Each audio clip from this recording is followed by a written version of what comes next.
What is up, everybody, and welcome to my mastery rundown for patch 5.22. I'm going to be talking about most of the masteries, and also I'm going to be showing some examples of my masteries on chamois that I usually play, so that maybe you can, I don't know, make your mastery page after what I've chosen, or maybe even make your masteries depending on what I say, on my opinion of certain masteries. So, yeah, let's begin. So, my first mastery page that I made was the Twisted Fate one. Of course, in the Ferocity tree, you want to go for the Sorcery so that you gain the 2.0% increased ability and spell damage. It makes a lot of sense.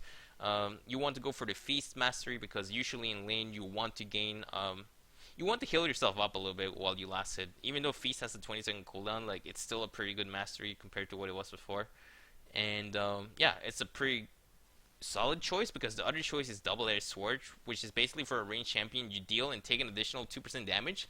That's a pretty big risk because in mid lane, usually there are a lot of crazy like damage, so taking 2% more damage of crazy damage is not a good idea. So try to avoid this unless you're like a really safe long range champion that usually takes no damage.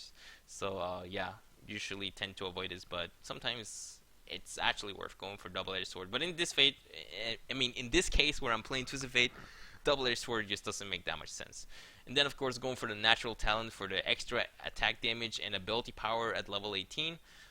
It's kind of a late game master because you barely get anything early on, but it is better than getting Lifesteal and Spell Vamp because as a mid laner you're probably not gonna get that much of a benefit from it.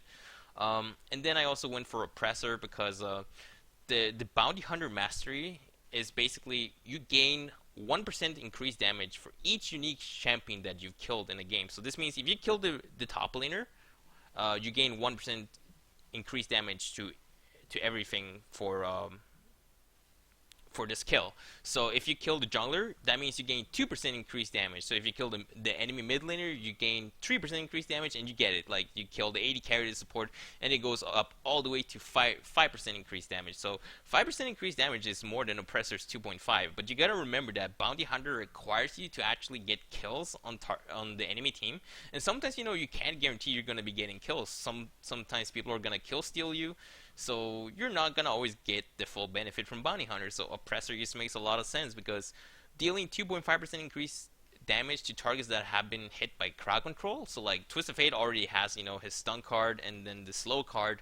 So he has two ways of affecting crowd control on targets so that he will get that boost in damage. So yeah, it's a really good choice to go for in this case. So yeah, that's pretty much it. And I went into the Cunning tree because Wanderer is like real good for a mid laner. You want to roam around a lot, so 3% movement speed out of combat is pretty decent. Just to return to lane or just to try and go gank top or bot lane, like just being faster is really important in general. And then of course, Savagery is like a jungle mastery, so you don't want to put a point into this unless you're completely trash at last setting, which I am sometimes when I'm recording, but not all the time. So yeah, this is a jungle mastery basically, so ignore it. In the Cunning tree, next up is going to be Runic Affinity and Seeker Stash. Runic Affinity is you gain a longer buff basically, like a blue or red buff, lasts 50% longer. Like this is just like the old mastery that was it called? That was also called Runic Affinity, but it knows that it says now including epic monsters. So this means that Baron buff and the 5th dragon buff, the temporary dragon buff, lasts for a little bit longer than like it would for other players now. So I don't know.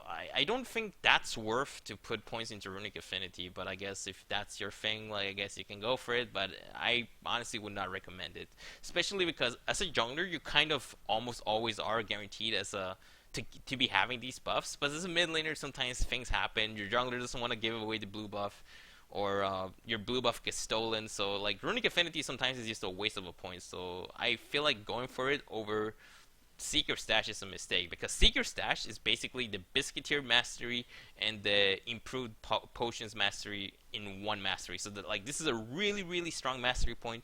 Your potions, flask, and elixir last 10% longer, and additionally, your potions are replaced with biscuits. So this is almost like the go-to mastery when you're a mid laner, and it just helps you sustain in mid lane a lot more. And if you're going for the flask, of course, the new flask, it's also like something that buffs it considerably. So yeah, pretty good point to be putting into. And let's go down to Merciless.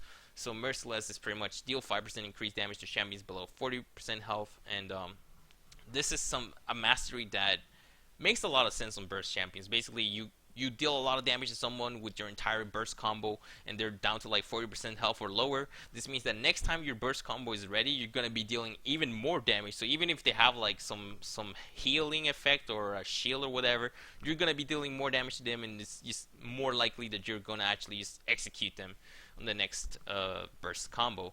So Merciless, really good for mid laners in general, and of course Twisted Fate is no exception. Meditation is the other choice here, and it's basically at max level you gain every 5 seconds 1.5% of your missing mana. So this is kind of like a chalice, a built-in chalice in the mastery system, and I feel like this is good on most caster supports, and I'm not sure if it's gonna be good on mid laners. Maybe there are some really mana hungry mid laners that would really benefit from this, but honestly, I think most mid laners would just always want to go for Merciless anyway. So like, yeah, there may be some mid laners in the future that will go for this. I'm not sure who. Maybe like Anivia or something, but I don't know. Like meditation over Merciless just seems crazy as a like from a damage point of view. So yeah, I think Merciless is always the winner here for Twisted Fate. And then of course the choice next is gonna be really straightforward. Bandit is support mastery. You don't really want to be going for this as a mid laner. Dangerous game, really game changing mastery that heals you in mana and health whenever you get a kill. So like if you're in a really close fight and you like end up killing the other person, but you're slowly dying yourself from like a dot or ignite, and then this mastery just suddenly heals you for 5% of your missing health, and it also gives you some mana back. So if you're a champion that can heal yourself, and like you're too low on mana to heal yourself in the first place, but then like you kill the person and then you can heal yourself, because I don't know, maybe someone like Kale, like then like this mastery just makes all the difference, and it's just really good like that. So okay, that's the dangerous game. The next point is precision versus intelligence. So precision is basically you gain 3 hybrid pen, so like armor and magic penetration in one. So like this is really good mastery for champions that auto attack and use spells a lot. So like auto attack harass. So like let's think like Orianna, Kale, Kennen. Who else? Spells and auto attack harass. Oh, and then supports of course like Lulu, Sona. Probably some more out there, but I'm gonna be forgetting. Of course, Kennen support also, but I already mentioned Kennen. Yeah, this is a really good hybrid penetration mastery. It kind of falls off a little bit because it says 0.3 per level, which is not a lot. I think it's like it caps out at like 5 extra armor and magic pen towards like level 18. So it's not really that great. You gain like a complete of like 8 hybrid penetration at level 18, but by that time, like that, it's just not gonna make that much of a difference. This is more for the 3 armor and magic pen that you get from level 1. So like it's a really good early mastery, and it can be used to just establish early lane dominance against champions who normally are easy to auto attack harass. So yeah, that's precision. But Twisted Fate normally does not get away with auto-attacking people in lane. So the other choice is intelligence, which is at max level, you gain your cooldown reduction cap is increased by 5%, and you also gain 5% cooldown reduction. So this is basically the old sorcery, but it also increases your cooldown cap.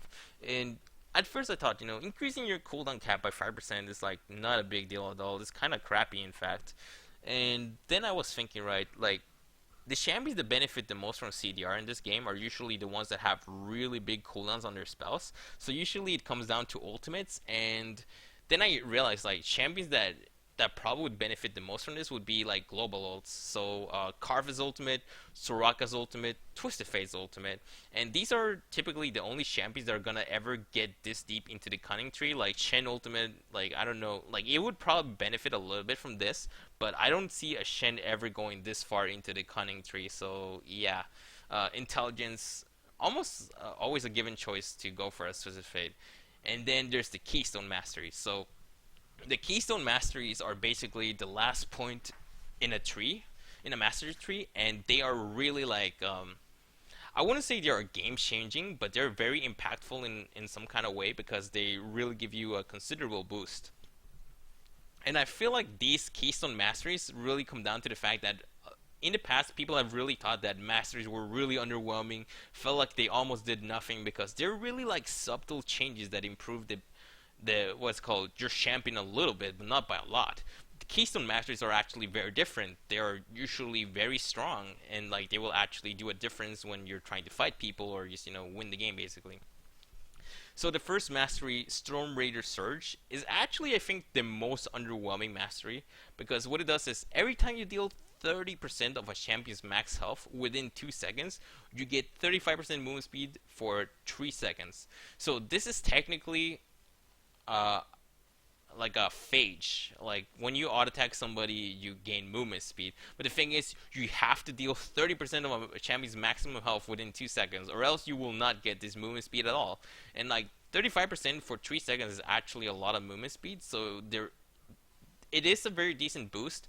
But honestly, if you're dealing 30% of a champion's maximum health within 2 seconds, do you really need that much more movement speed anyway? If you can deal that much damage in that little time, you're probably just gonna kill them anyway. So like, it just feels like a really redundant mastery. It has a 10-second cooldown, so you can't just always spam it as well. So like, it feels like it's the most underwhelming mastery point of them all. So Storm Raider Surge, I really don't like it at all. I've seen some people run it with Diana, but honestly, they usually just always kill their target anyways. Like, it almost never helped. Okay, and now we have Thunderlord's Decree. I feel like this mastery, this Keystone mastery, is really, really awesome because upon further glance, it might not seem like a lot. It says your third attack or spell on an enemy champion chucks the area around them, dealing 10 damage per level, and also 20% of your bonus attack damage and 10% of your ability power as magic damage, and to enemies in the area. So this is basically an AOE proc. So whenever you do like your third spell or auto attack on an enemy champion, you're gonna be getting a Luden's Echo.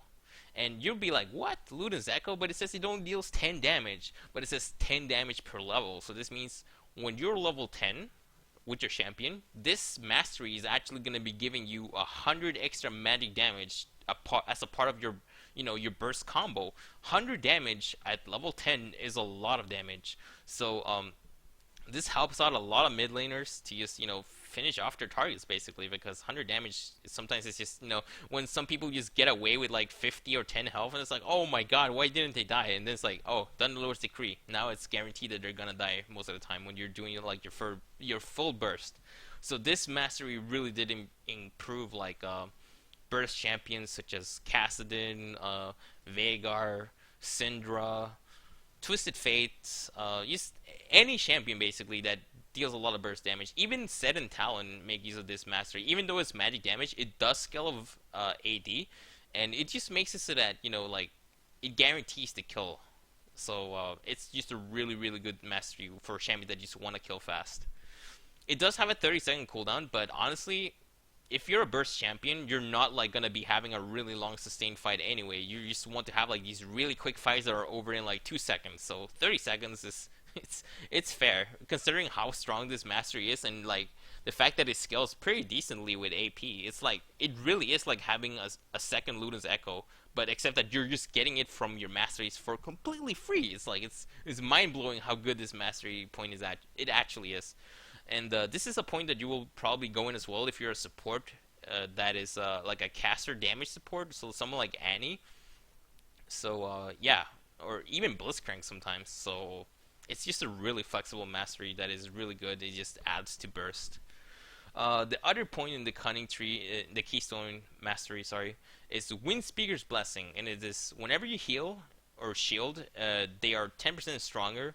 And also, your shields and heal increase the target's resistances by 15% for 3 seconds.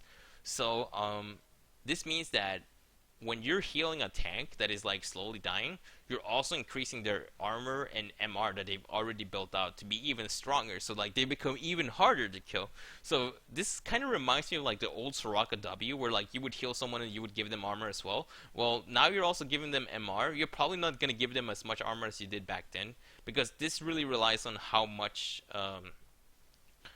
how much resistances the target already has. So on a tank, this would be a really powerful buff. On a squishy that doesn't have like any armor or MR, it's really not gonna be that strong. But if like a squishy has like a Banshee's Veil and they're trying to deal with a magic damage champion, this mastery will actually do a lot of difference. And I feel like this mastery point is actually kind of making champions such as Janna, Soraka, Lulu, what else? Karma a little bit stronger at the moment because of just how impactful it actually is in a team fight to like pull this off.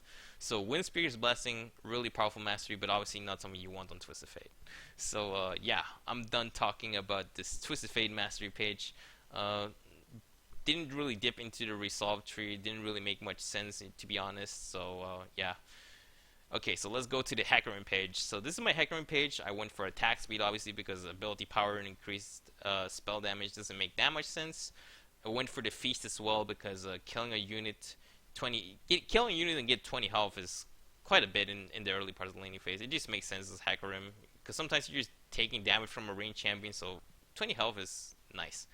Then of course I opted for natural talent over vampirism because I don't think Hecarim synergizes too well with like slight healing increases. Like he already heals enough from his W in my opinion, so like this vampirism is a bit of a waste. Where just a little bit of more attack damage could actually help him out in dealing damage. And then of course Oppressor over Bounty Hunter because Hecarim does have a knockback on his E, so he's got that guaranteed 2.5% increased damage from just Eing people.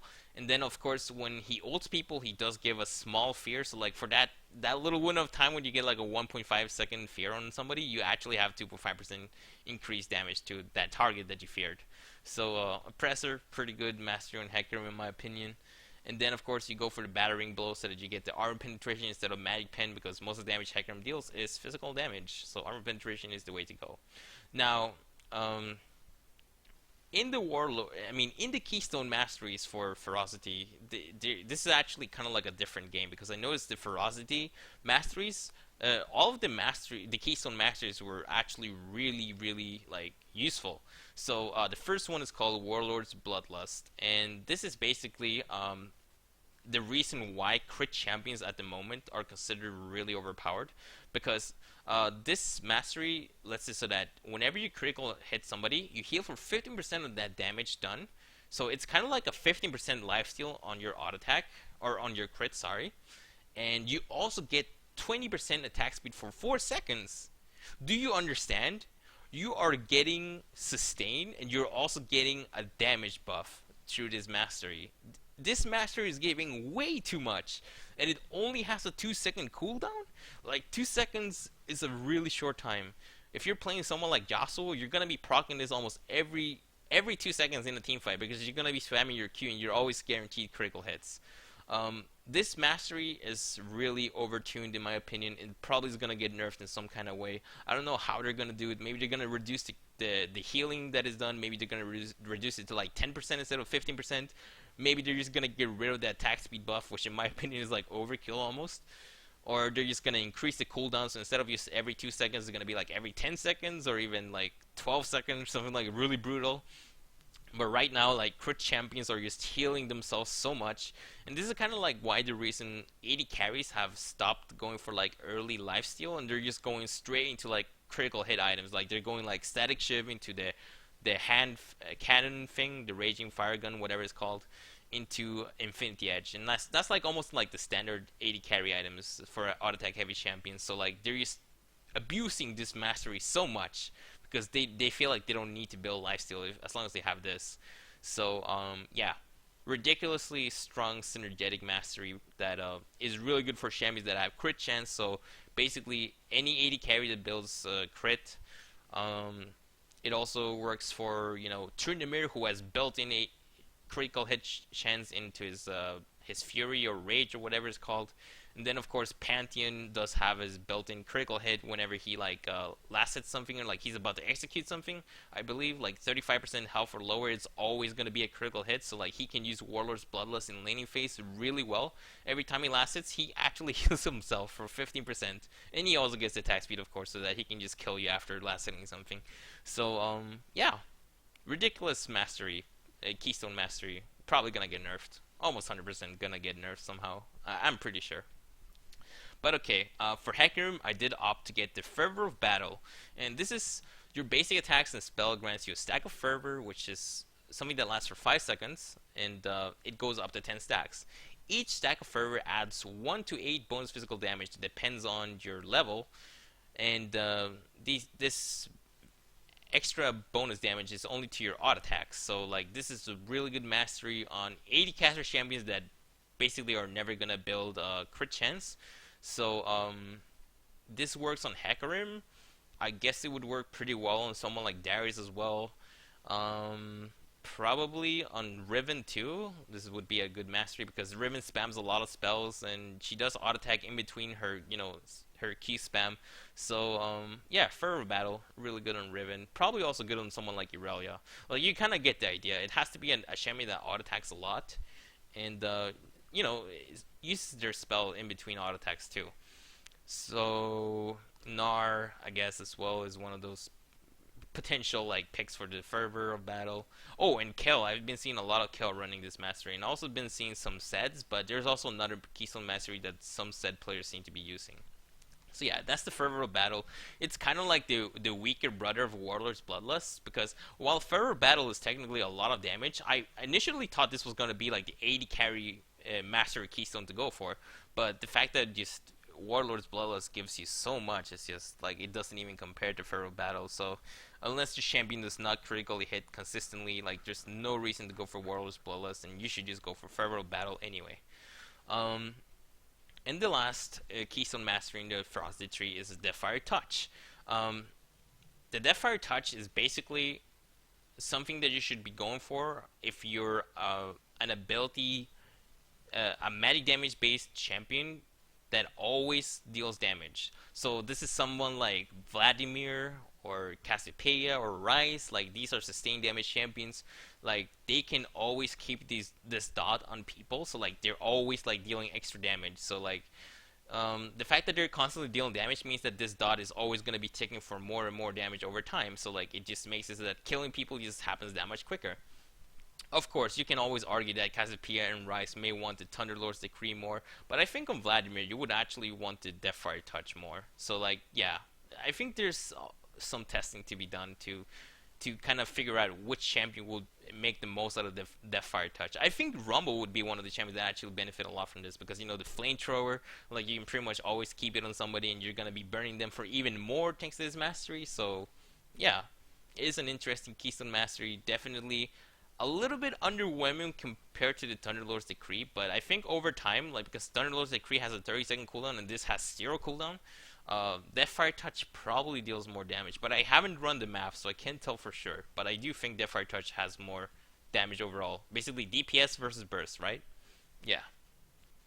And then, of course, in the defense tree, I went for the recovery. The health region is very good. I mean, unyielding is basically you gain bonus armor and mag resistance for like it goes up to like 6%, I believe. Yeah, so like 6% bonus in armor and mag resistance. It's really not that great, and honestly, I feel like this is like a really bad mastery point to be putting into.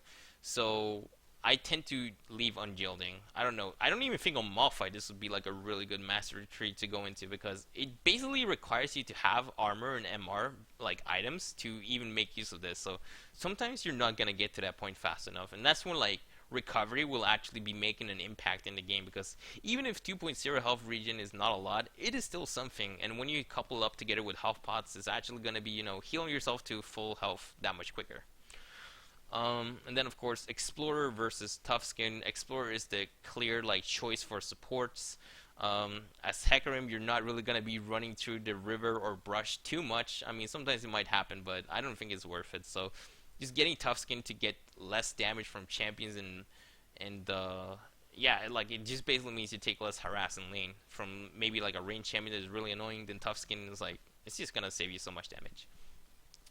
Then there is Runic Armor versus Veteran Scars. Because Hecarim is a champion that stacks a bunch of health typically after like the Trinity Force has been built out or the Yoma's Ghostblade, you tend to want to go for like items like Spirit Visage and the the new items such as the Deadman's Plate and the what's that other item called again? SteveRoxorz Gauge. Yeah, so like 4% total health. While it might not increase a lot, towards late game I do feel like it matters way more. So this is given point to Hecarim, I believe. And then you get to choose between Insight and Perseverance. Insight means that you have 50% reduced cooldown on your summoner spells, and I believe it is more valuable on Hecarim because you do run teleport and ignite, and having them up more often means that you can do more plays more often. So yeah, I went for Insight. Perseverance I feel like is gonna be more of a mastery that you go on champions that tend to go really low health on their own. So someone like Soraka, Mundo, maybe even Sack? Yeah, Sack uses his own health as a resource, so there's a high chance that you'll get really low health. I feel like Perseverance is kind of like a mastery made for them, so I tend to stay away from this mastery if I'm not one of those champions. So like Insight is like a mastery that is almost always good at all points of the game, so like you can't go wrong with this mastery. So that's like the last point that I put into Hecarim. And yeah, so the next page is going to be Nocturne. Nocturne, I of course went for attack speed. When you're jungling, you gotta be killing the minions faster. Feast, so that I can sustain a little bit better in the jungle. Vampirism, well, 2% lifesteal might not seem like a lot. The new jungle item does give you some lifesteal, and it does stack together with this mastery. So like you're basically healing for more, so you're sustaining to the jungle better thanks to this mastery. So it's a really good choice. The spell vamp is not much to like write home about, but spell vamp is spell vamp. It means that you'll heal a little bit whenever you cast your Q and your ultimate. Actually, yeah, your ultimate would also trigger off the spell vamp because it's not considered an auto attack, and your E spell is also like a little bit of magic damage. It's like so minimal healing, but yeah, whatever. Vampirism basically is the best choice when you're playing Nocturne in the jungle. And then of course you get to choose between Bounty Hunter and Oppressor. You do have that fear, so like you do have that guaranteed way of dealing 2.5% increased damage to your target, so Oppressor, really good choice. Then of course you want 7% armor penetration so that your damage doesn't completely fall off when people start building armor. Instead of like magic penetration, you don't really deal that much magic damage as Nocturne anyway. And Fervor of Battle on Nocturne as well. Yeah, so Nocturne does auto attack a lot, and he does spam his Q quite a bit in his W and E during team fights. So stacking this thing up to max is not really that hard, and just having more damage on your auto attack is just a really good choice. And then of course you want Savagery so that you kill the jungle faster. You could choose to go into Secret Stash to get the better potions, but honestly I feel like having a longer lasting buff as a jungler is a more useful thing than having like slightly stronger pots. So yeah, I went for the buff, increased duration. I think it's not a bad choice at all, and yeah, having a longer blue buff and red buff could just mean being able to gank that much more often, effectively. And then of course I settled for the recovery. I already mentioned why I don't like unyielding. And then of course Tough Skin for a less damage from the jungle camps basically. So as you can see in the jungle page I went for 18, 6, and 6. I think junglers are typically the only champions right now that tend to dip into all the different mastery trees. And I'm not it's because like the jungle masteries that help towards early clearing are spread out throughout like the different pages, so you kind of have to dip into all three no matter what kind of jungler you are, so it kind of ends up looking like this. And then of course this is my 80 carry page for Lucian. Very clear choice. I go for the attack speed here, and then I go for the Feast so that I can sustain better in lane. I go for the Vampirism so that I can lifesteal from like my auto attacks, because I do have Adorn's Blade as well usually, so like getting those crits off together with Warlord's Bloodlust, crazy lifestealing happening. And then of course Spell Vamp. Well, a lot of people might underestimate this. Lucian does do a lot of like caster damage with his Q and his W and his ultimate especially. Like even though it's just 2% spell vamp, it does proc on all of Lucian's spells. So like he does gain some healing while he's like running backwards trying to kill people that are chasing him with his ultimate, and he's actually slowly healing himself up thanks to his mastery. So it's not a completely wasted spell vamp on an 80 caster champion. So, but anyways, you're all pretty much almost always going to be picking Vampirism if you're an 80 carry anyway. So yeah, on this page I did opt for the Bounty Hunter, only because I feel like Lucian is the kind of champion that, yeah, you want to just kill people and you want to kill them over and over. So there's a very high likelihood that you'll have like 5% bonus damage thanks to his mastery. But there if your team has like a lot of consistent crowd control, then Oppressor could be a really good choice because basically this would be a better early game mastery than Bounty Hunter, whereas Bounty Hunter is just better later on. But yeah, 80 carries, in general, they want to make sure that they kill everybody. So Bounty Hunter is just a really good late game mastery, and 80 carries tend to be, the late game champion. So yeah, I don't know. I thought it felt like it made sense, so I went for Bounty Hunter on this 80 carry page. Then of course the armor pin, very clear choice, and I already spoke about Warlord's Bloodlust. Yeah, Lucian, you're gonna be building Essence Reaver, you're gonna be building Static Shiv, and probably the handgun fire cannon thing, whatever it's called. So you're gonna be having a lot of crit chance, and you're gonna be getting a lot of heals through this. Okay, so I completely skipped the cunning tree on my 80 carry pages. I noticed that there are some 80 carries that are running the cunning tree, and honestly, I feel like you're missing out on so much from the resolve tree that it's just a really big mistake, and I'm gonna be going through the resolve tree right now to kind of explain why.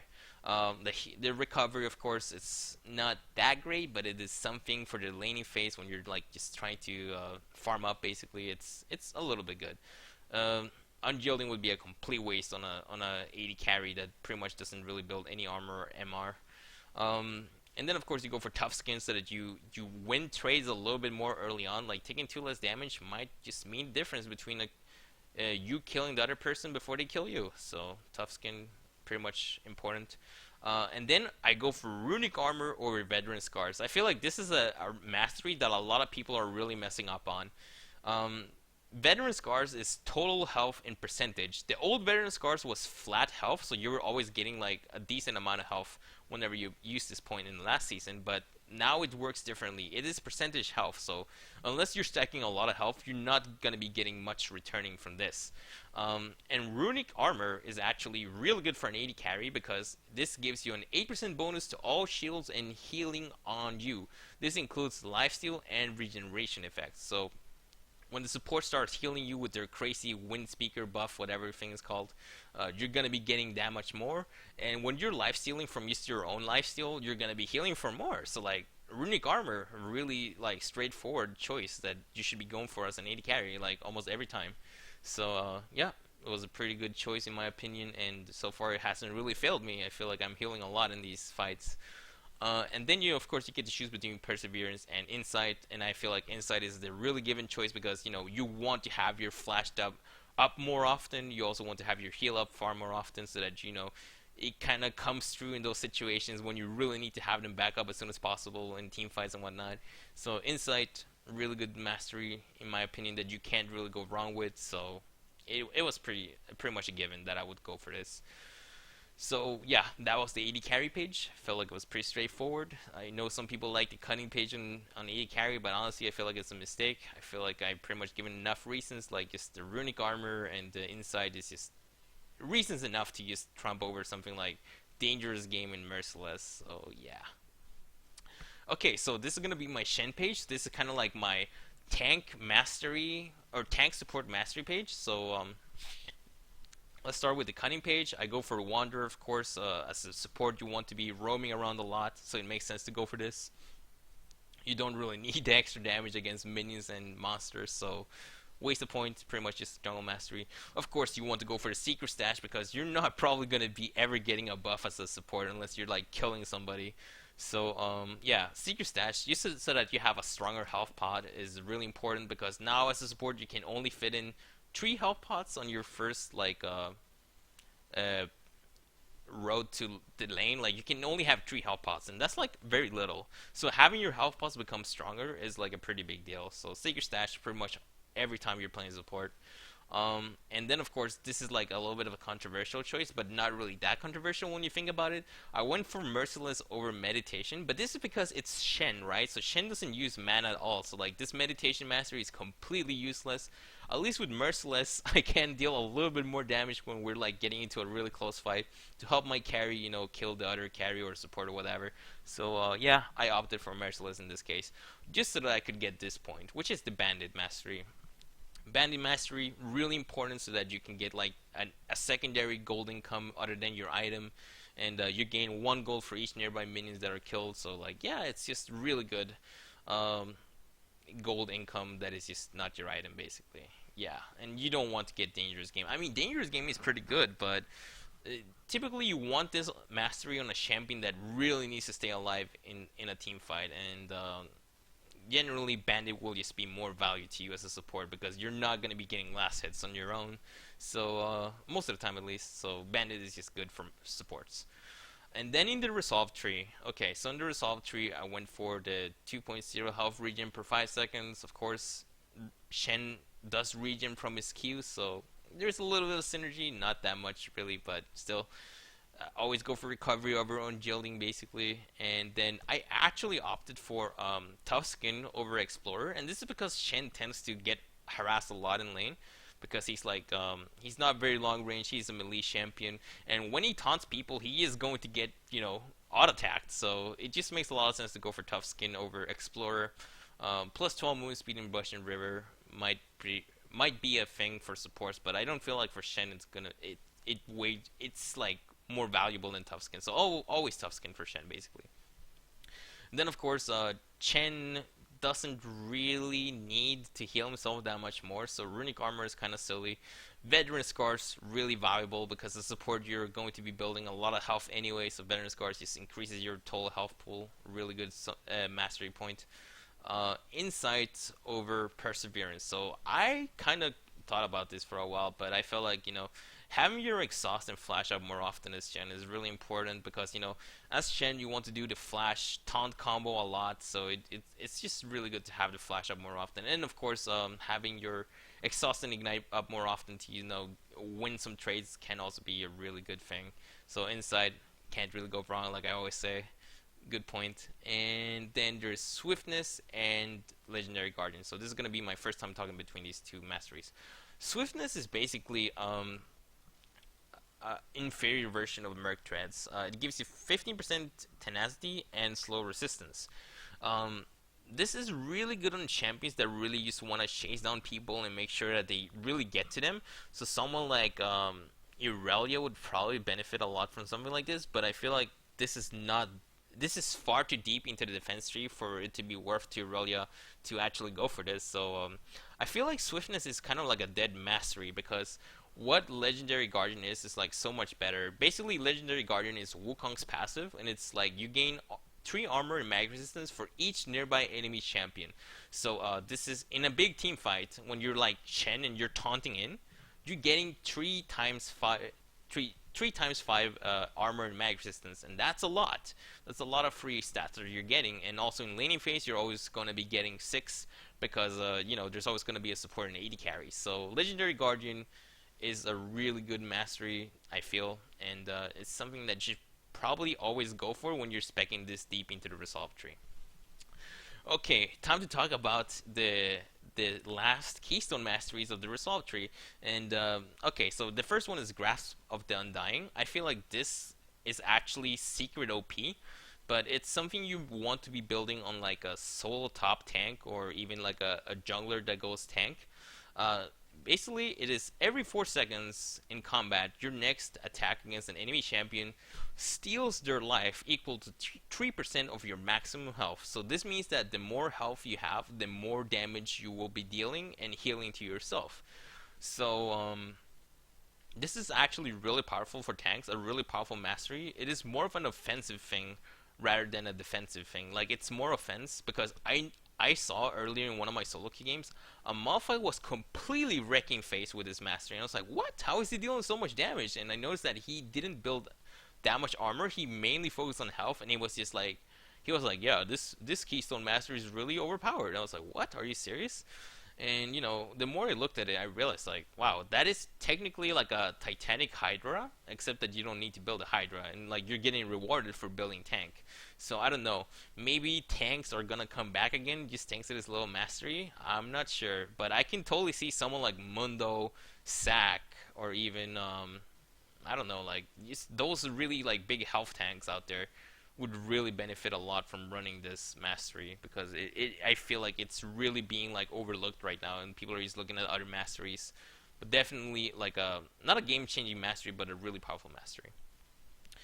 And the second mastery is Strength of the Ages. I've noticed that some people are running this on like the tank junglers, so like health tank stacking junglers such as Gragas and Sejuani.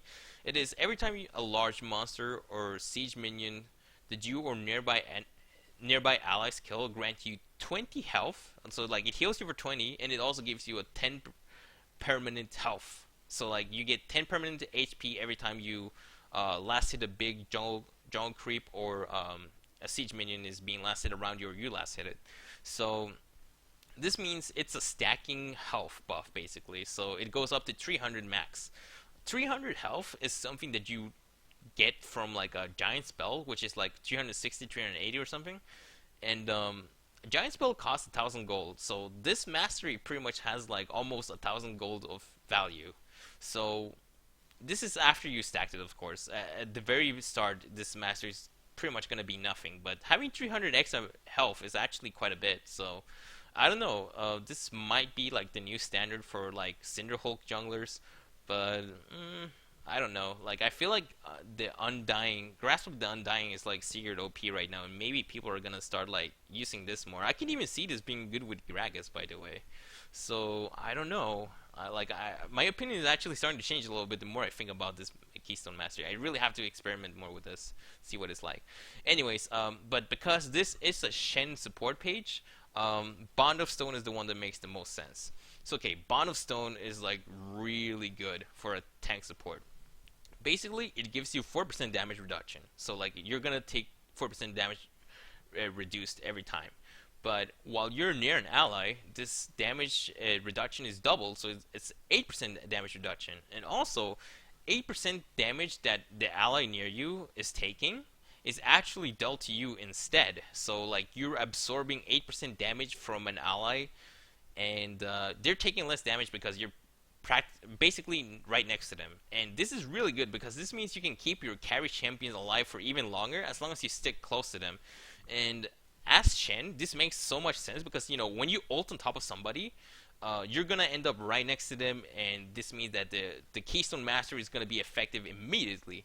So it's a really strong mastery, and honestly, it's like it just gives a bigger sense of protection from a tank support now. Like it just makes so much sense to do this on like someone like Leona, Braum, Alistair, you know, like basically anyone that is really beefy and can take a lot of punishment without dying, and just like typically have to peel for their AD carry and stick around them. Like it's just really really good. Like Braum, like imagine combining this with W. Like how much damage are you actually reducing from the people? Like holy crap. So yeah, really good mastery in my opinion. It's probably the best tank support mastery that you can go for. So like it's almost always a given if you're gonna be a tanky support. So yeah, that was my Shen support page, and my next page is gonna be Soraka. So basically, the difference between the Shen and support page, you can see like there's not that much of a difference, but I'll go through them anyway. So like I said, with intelligence, you probably want to run this on someone that has a global cooldown. So someone like Soraka, this would actually be really good.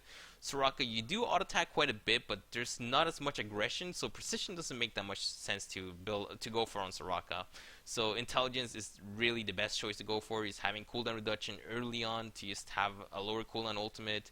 It's really strong, and also reaching that 45% cap is just gonna make your ultimate come up that much more often. The Wind Speaker's Blessing, I already talked about how strong it was. This is a really obvious choice for someone like Soraka who heals. And yeah, in the what's it called, the Resolve tree, I went pretty much very similar everything. I didn't go for Runic Armor because you gotta remember that this is healing on you, and Soraka can't really heal herself outside of her ultimate. So like Runic Armor is actually a wasted point if you decide to put this on Soraka. And then, of course, this was actually a tough choice when I was doing this mastery. Do I go for Insight or do I go for Perseverance? Now, Soraka is a champion that tends to go pretty low on health, so I felt like Perseverance is actually the better choice here because it just means that you're healing far more when you're getting like really dangerously low, so that you can probably keep healing for even more. So Perseverance, really big choice, especially because it does also stack with Spirit Visage, which I think some Sorakas build. So Yeah, I feel Perseverance is the correct choice. Maybe other caster supports would probably go for Insight more because, having Flash and Exhaust and Ignite up more often is probably really valuable. But I think for Soraka, she's like a special case where Perseverance just makes so much more sense because you do use your own health as a resource to heal others. So yeah, that was my Soraka support mastery page. And lastly, my Gragas my Gragas jungle page. So this is pretty much standard like tanky jungle. So like someone like Sejuani, Gragas. Can't think of anyone else right now. But basically anything that just stacks a bunch of health and goes jungling. So I go for the attack speed so that I can clear the jungle a little bit faster. I do go for the feast so that I can sustain in the jungle a little bit more. I do go for the savagery so that the jungle dies faster, and of course runic affinity so that I can have a longer lasting buff so that I can gank more, whatnot, more effective ganks basically. Recovery so that you can heal a little bit more. Tough skin so that you take less damage from the jungle camps, and then of course veteran scars because as Gragas you're gonna be stacking a lot of health anyway. It just makes so much sense to go for this. And then I decided to go for the insight on Gragas instead of perseverance because Gragas does have his combos with his flash where like if you flash body slam or flash ultimate, like it can really create some really good pick opportunities. So having your flash up more often really makes sense on someone like Gragas. I guess also on someone like Sejuani because you want to flash and then Q into people. So inside just is really strong. Even though technically speaking from like a 1v1 fighting perspective, perseverance probably would be better because when you fight someone to the death, having that much more health regen is probably like something that's gonna decide a fight. But I still think inside is better. So I'll just go inside for now. But I wouldn't be surprised if I would change this to perseverance in the future. And then of course I go for legendary guardian because Gragas is one of like the big tanks, so he tends to use E into the entire enemy team, so he'll like really get a lot of bonuses from this mastery. And yeah, like basically Gragas goes into the enemy team with a body slam, and hopefully he ultimates the right target so like the tanks fly away and the carries end up flying into into the Gragas team so that they die sooner.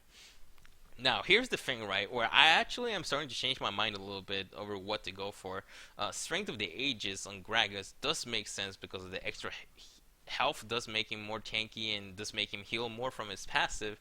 But since you do build a lot of health on Gragas, getting more damage through the Grasp of the Undying is also not a bad choice. And like healing yourself through the damage that you're dealing is also a pretty big deal. So I don't know. I don't really know the maths on these perfectly yet, but I feel like probably the most consistent choice is just go for Strength of the Ages. So yeah, I feel like that was it. Yeah, so I went through all my mastery pages now: Twisted Fate, Hecarim, Nocturne, Lucian, Shen, Soraka, and Gragas. So like I'm probably gonna be making a few more now, but like basically there are just slight changes at this point. Like everything is like very straightforward. What points are gonna be going where. Maybe someone is gonna figure out something like better soon, but I honestly think like it's very straightforward. Like mastery choices are very linear, so it's really easy to pick like the right masteries if you know like what is the most useful for your champion. So yeah, that was my mastery video. It was a very long one, so I'm very sorry if it became a little bit too long for your taste, but I felt like I kind of wanted to talk about my opinions on mastery. So yeah, maybe you've already seen some opinions, but this was just mine. I know that some really popular people had like some masters that I thought were like really bad looking. So yeah, and especially when it comes to like the 80 carry cunning tree. I don't know. I just don't really like that path. So yeah. Okay. Anyways, that was my mastery video. I hope you guys enjoyed this video, and of course, if it did help you or you liked it, it would be nice if you gave it a like. And if this is the first time you're watching my videos, you can always subscribe to me because I'm always trying to upload a new gameplay video of League as often as I can. Yeah, this has been me, SteveRoxorz, and hopefully I'll see you guys for the next video.